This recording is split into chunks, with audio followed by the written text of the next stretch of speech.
Okay, please make yourself comfortable because it's going to be a comfortable day. I'll tell you enough uncomfortable things, so let's at least sit comfortably. Okay, so this day we're thinking about speaking about hearing the voice of God and not being mistaken, because that's the issue, that we all need God. We all need to hear His voice. We feel that need. We can be quite desperate about guidance of God.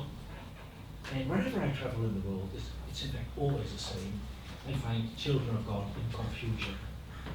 And confusion is everywhere. Like, what's the will of God? Where should I go? What should I do? How should I decide? And we often find ourselves in stressful situations where we have to take decisions, and we really would like to know, like, God, where are you in this? You know, especially when you are in sickness, like, what should we do? Should we take the advice of the doctors to do this, or should we not do that?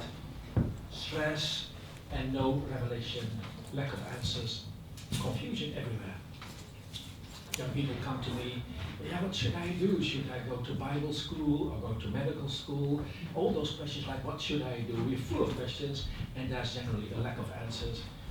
And I have an expression, the great confusion of the children of God. You know, not the great tribulation, but the great confusion.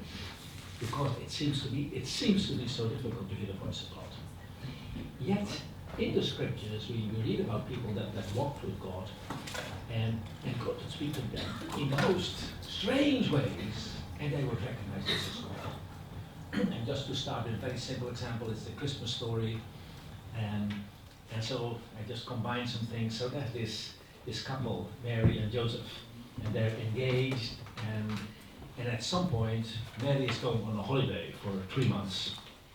She's going to her cousin Elizabeth, and so she takes away for 3 months, and she comes back pregnant, which is a deep disappointment for Joseph, because he expected her to be faithful and not have any boyfriends during the time they're engaged. Okay, and so he is very disappointed, and he could even, blame her, shame her publicly, like, this is what she has done.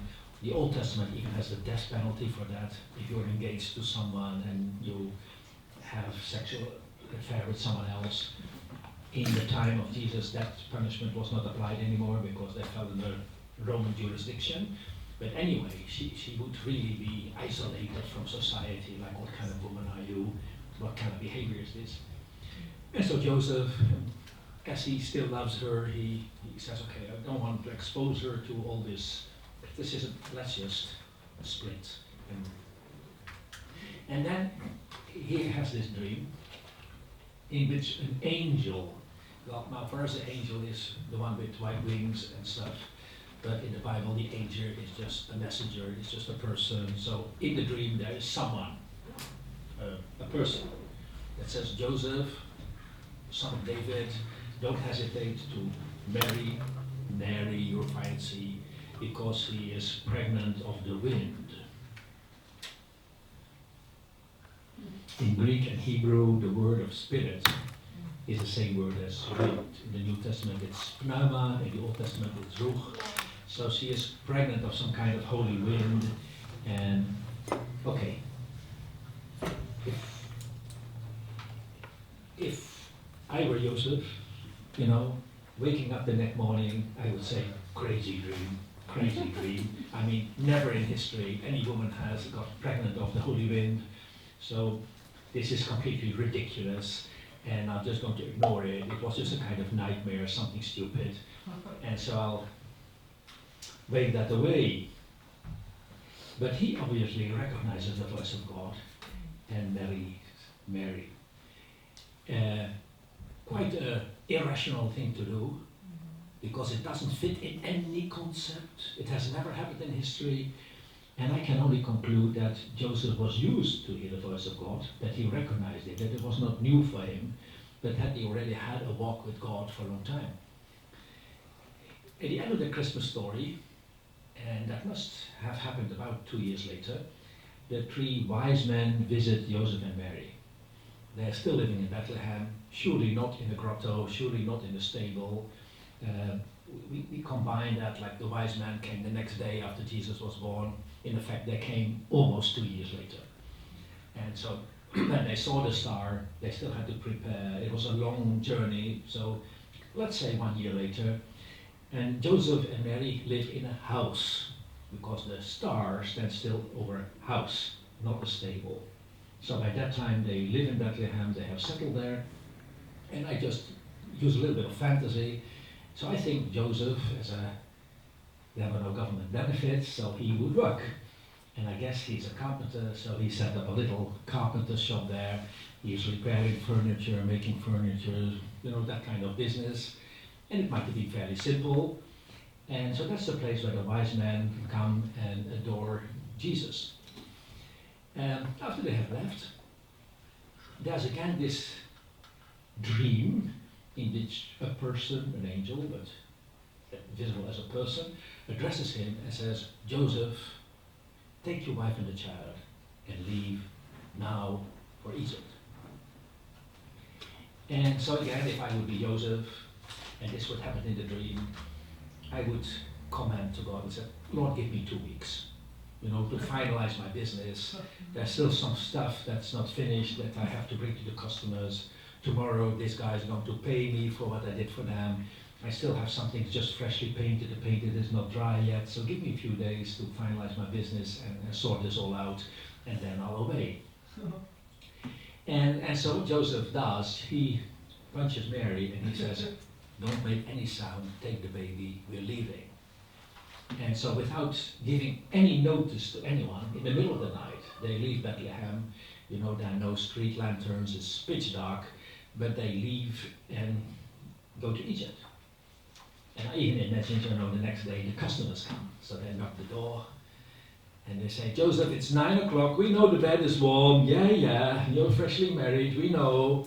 But listen, it's 9 o'clock, I came to bring your money. Do you hear? I came to bring your money, get up, you lazy, whatever. And so as there's no answer, and there's no answer for a long time, at some point they break the door, and they find the cat is there, food is on the table, everything seems to be habitated, but they're gone. And then a few days later, the soldiers of Herod come in that place, try to find every boy that is born within the last 2 years. And surely they have questioned the people, were there any more boys born? And I guess the people said, yeah, actually there was one more. It's Jesus, son of Joseph, son of David. And of course the soldier, we're looking for him. We're looking for someone out of the family of David. It must be him. And where is he? And no one has any idea where they have gone. They have just disappeared from the earth. No one knows that they're in Egypt, because if someone would have known, surely Herod would have found out and sent someone over there. And so just by this complete behavior, complete obedience without making any questions, like, okay, I'll just do it, even if it's uncomfortable, it's in the middle of the night, it's not funny, it's even a bit dangerous, you might fall in that darkness. He just goes immediately, and it saves Jesus' life. Oh. And there are much more of those stories in which people did something really strange because God spoke to them, and they might have had their objections, like, Lord, this is uncomfortable.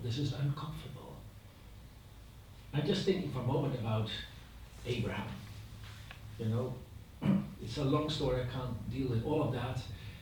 But in fact, it's the father of Abraham who feels the calling to travel to Canaan.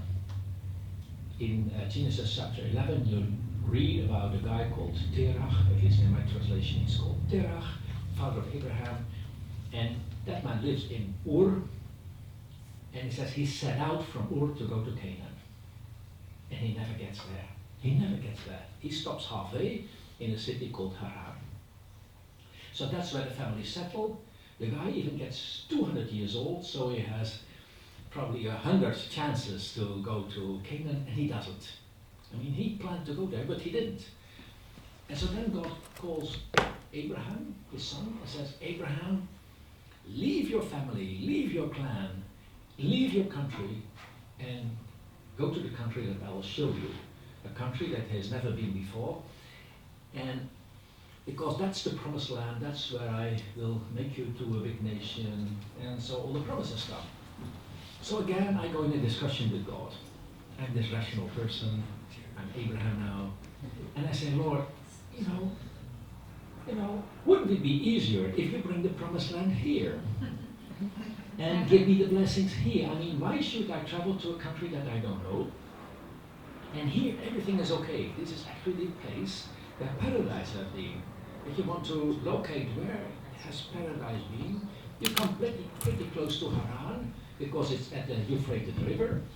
The Euphrates has its sources in Mount Ararat, eternal snows, and there's always water in that river. And if you're a herdsman and you have sheep, water is always the critical point. And so for Abraham, Haran is like kind of paradise. There's always something to eat for your sheep, there's always water, it's a safe place, security. And so what God asks is like, cross a desert and go to Canaan. And there's the risk like, what if in this desert the wells have no water? My sheep will die. So it's a risky trip. So my negotiation with God would be like, okay, Lord, why don't you bring the promised land here? If you have a special plan with me, make it a bit easier, and you bring the promised land here. Why should I go there? And of course, God has a purpose because He wants Abraham to become dependent, and that's an uneasy experience. Dependent, and He wants him to be out of control. He brings him to a country which doesn't have that stability of always water. There can be famines, it even happens. A country with a lot of temptations. The country is not empty, people are living there. Will they receive him? How will be the relationship to the inhabitants of that country? So he comes like a stranger in a strange world, and it's not comfortable at all. Yet Abraham heard the voice of God, and he did it. That's why he's in the Bible. Otherwise we wouldn't even know about him. So the Bible is full of people that walked with God, heard his voice, and knew they were not wrong. And so now we jump back to our own life, our own world, our own church, and we find mostly people that are in confusion, don't know the will of God, and they live reactive, meaning somewhere a door opens and they think that must be God, so they walk there and bump their head. Very disappointed because they thought it was God. So they do not live by revelation, but they live, I would say, reactively. Is that an English word? I don't know. Yeah. Sometimes I imagine that it could be English. And so they live by circumstances. Okay, someone asked me to be member of the choir. Okay, probably that's God, so let's do it. Not because God already spoke, you should join the choir, but someone asked. And so there's a professional opportunity, so let's go there, there's an open door, that's probably God. And so most believers live reactively. And as someone who prophesies, I'm even a victim of that. Because if I don't watch out, every day I get mails, messages like, Pastor Gordon, we are emigrating to Germany. Do you have a prophetic word for us? Pastor Gordon, I met a new girlfriend. Will she marry me? Do you have a prophetic word for me? Pastor Gordon, I'm in a crisis. And so all the time people ask me for prophetic words. Why? Because they have no guidance. And it's quite dramatic. I am not doing that, so don't inform your friends. Really, because that's its goal. That's how it goes. They yes, I'm a cousin of a friend of a friend. And can you or Pastor Gordon, my sister's boyfriend has a problem. Do you have a prophetic word? And sometimes it's really irritating because I might be in a church, have conversation with people, and suddenly someone pushes a phone in my hand, like, this is my son in America, do you have a prophetic word for him? and people, they might have a son who is a non-believer, and they come to me, Pastor God, do you have a prophetic word for my son? And then I ask, is he a believer? No, not yet. I said, forget it. So So there's such a drama about revelation everywhere. And so now we come back to ourselves. We were filled with the Holy Spirit. The Holy Spirit is the Spirit of revelation. He is revelation. He is full of revelation. He is overflowing of revelation. The point is that revelation has a supernatural character, so it does not reach our rational mind. It's there, but we don't catch it. It's just trying to make a phone call without a phone. You know, there are plenty of signals here outside. You know, your battery was empty, so you try, to connect and it didn't work. And it doesn't help if you put it here. You know, when it's not working, you can't connect. So we have that Holy Spirit. He is revelation. He is power. He is healing. It's all in him. But in some way, we haven't discovered him. And we don't know how to relate to the Holy Spirit. It's like problem. How? So we're going to deal with that. And I hope you agree with me that the Holy Spirit has plenty of revelation. Amen. You know, Psalm 139, verse 17, or 16, 17, it says, "Many are your thoughts over me. If I wanted to count them, they outnumber the grains of sand." So God has so many thoughts about me. David knew that. He had not been to battle yet, to battle Reading, so he didn't go to prophetic school, but he knew that. Why? Because he was communicating with God. And so he found out God has enough. He has enough. He has plenty. Then one other Bible verse, 1 Corinthians 2, verse 10. The Spirit searches even the depth of God. Meaning everything that is in God, all his secrets, all the things that we don't know, they are also in the Spirit. And the Spirit is in us. So there's plenty here. Sometimes people ask me, how is that possible that you just prophesy over one after the other, and you just do it? And I say, well, the Spirit has it all. The Spirit has enough. He has no limits. I might feel limited, but the Spirit has revelation for everyone. He has something to say to everyone. So there's plenty in the Spirit. And yet, we're not receiving it. We're not getting it. And why are we not getting it? Why are we not hearing it? And there are two parts in this. It's about, one part is our motivation. The second part is we don't know how to activate the gift of prophecy, the gift of revelation. All of us, the moment the Holy Spirit came in us, we have experienced very basic form of revelation. I guess we all have felt moments of peace and moments of non-peace. Like you make an appointment with a friend, you want to go there, and suddenly you don't feel comfortable. And you go there anyway because you ignore that feeling, I made an appointment, so I'm going there, whatever I feel, and that whole appointment turns out miserable. And then you might think, I wish I had listened to that feeling of no peace. Or other moments that someone invites you and your heart jumps up of joy, and it will be exciting. And it's the Spirit in you who is rejoicing.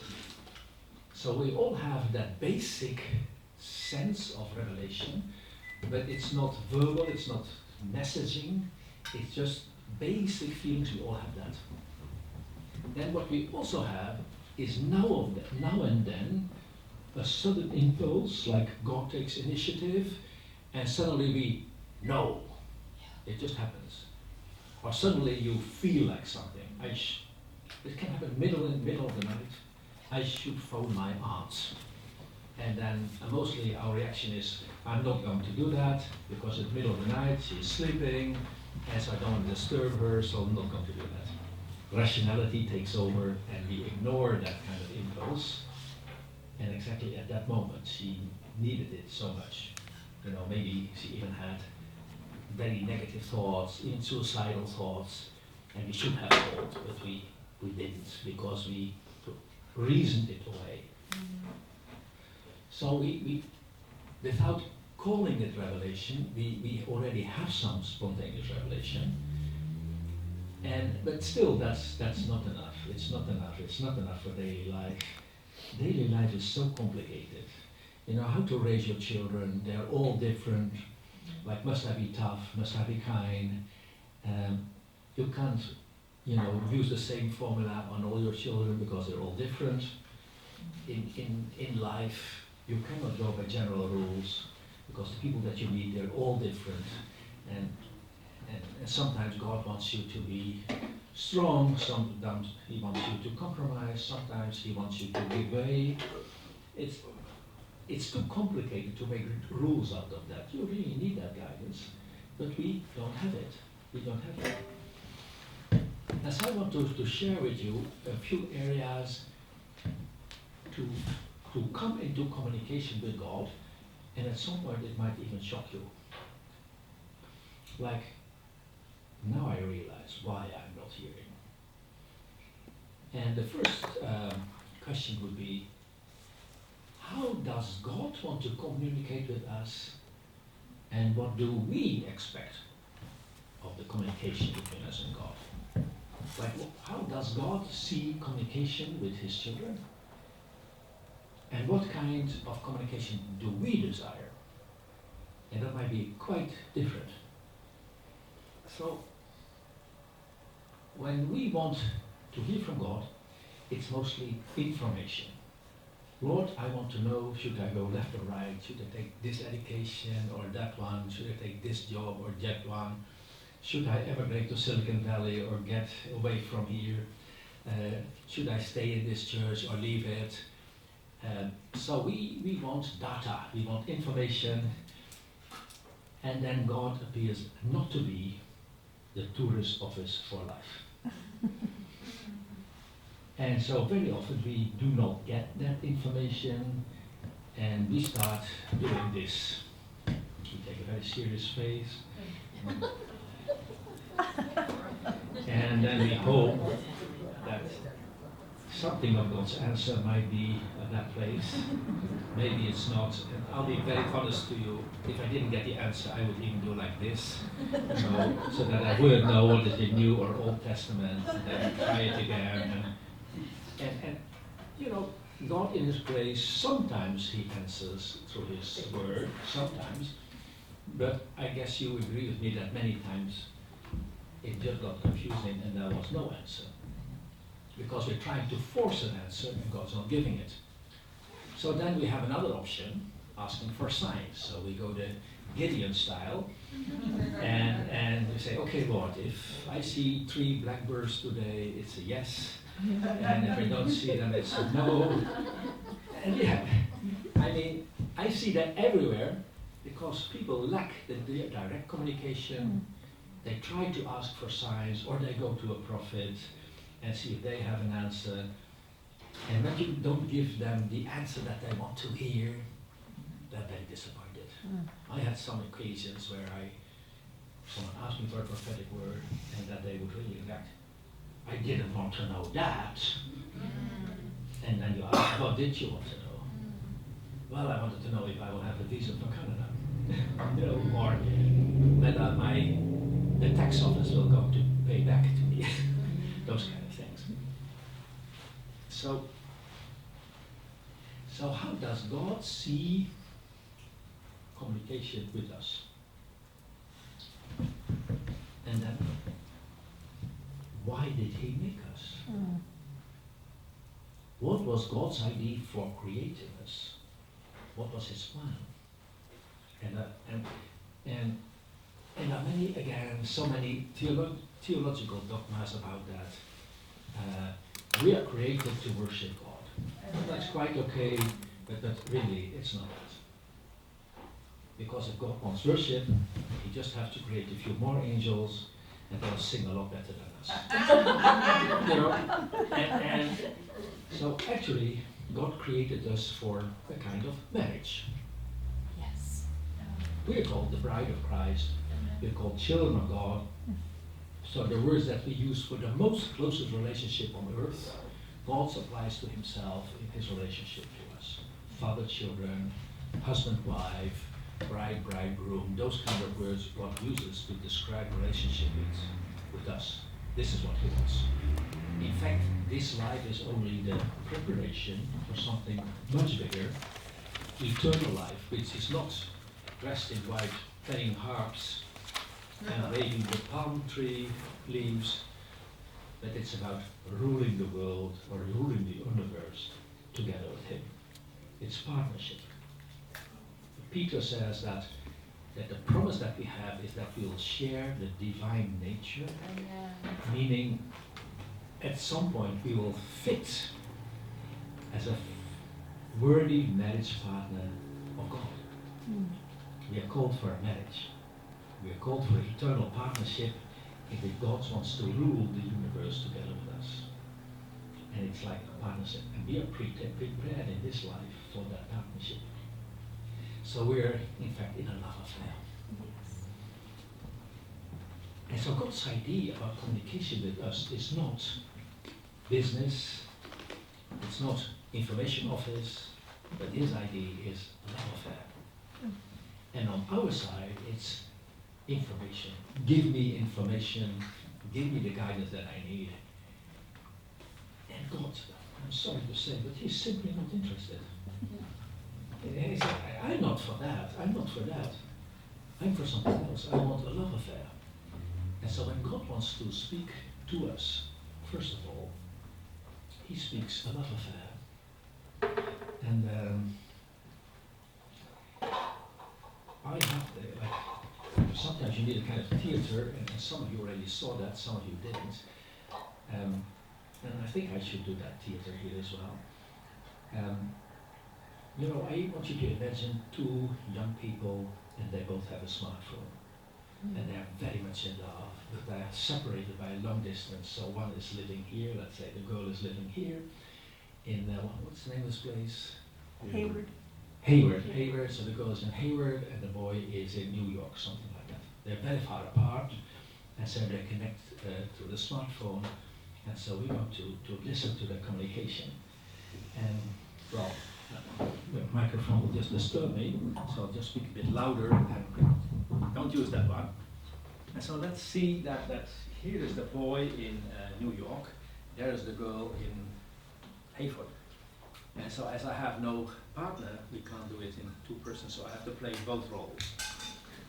And so the boy starts making the phone call, you know, and she gets it, so she answers, "Hi, it's you. Yes, it's me. I love you. I love you too. I just wanted to hear your voice. And I'm so happy to hear you again.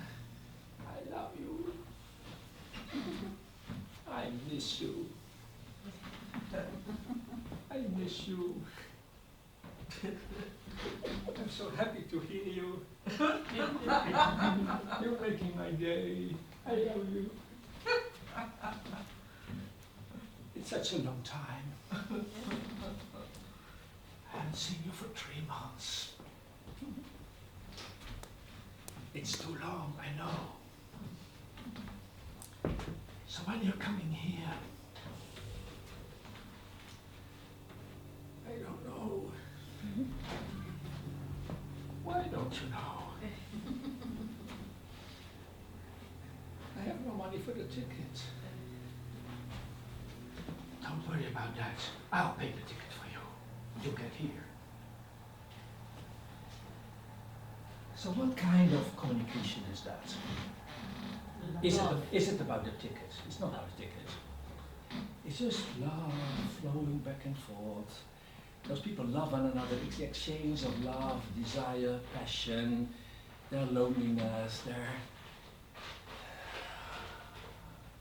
and at some point, at the end of the conversation, information. He's going to come next weekend to Hayward, and she's going to pay for the ticket. And But that's not the main subject. The subject is love, back and forth, and then somewhere, suddenly something happens. Now, there's another couple, same situation. Boy in New York, girl in Hayward. Oops. And the phone call starts. And it goes like this.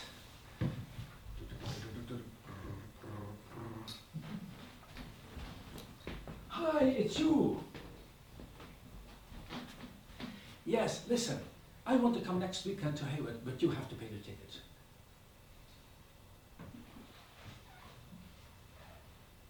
Not much love. Not much love. It's about me. I want, you pay. And now we're going to be very honest to ourselves. And we're going to think about our prayer. Like, where are we in those two examples? What is our prayer about? And if you understand, it's not about any kind of accusation. I just want us to rethink our relationship with God. And I know, because it also happened in my life, that very often it's about my needs, my issues, what I want, the dreams I have, and I want God to fulfill that. Many of our prayers are about me, give me more, I want, can I have, I need. And so many of our prayers are self-centered, and they are not about us. They are not about the love affair, but they are about us. And that's why God is a bit reluctant to answer, because he doesn't want that kind of communication. He isn't some kind of Santa Claus. He is highly relational. He wants a love affair, and he's not just the giver of good things. I mean, he is a giver of good things, but I have a Ugandese daughter. In fact, I have two of them. One is really strange. She is a full orphan, and every morning she sends me a message, and mostly it includes something like, I miss you. And then once a week she calls me, and she says, I want to hear her voice.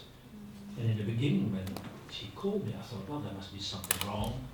So Angel, is something wrong? No, I just wanted to hear your voice. And then once a month she wants to see my face, you know. And so we have Skype.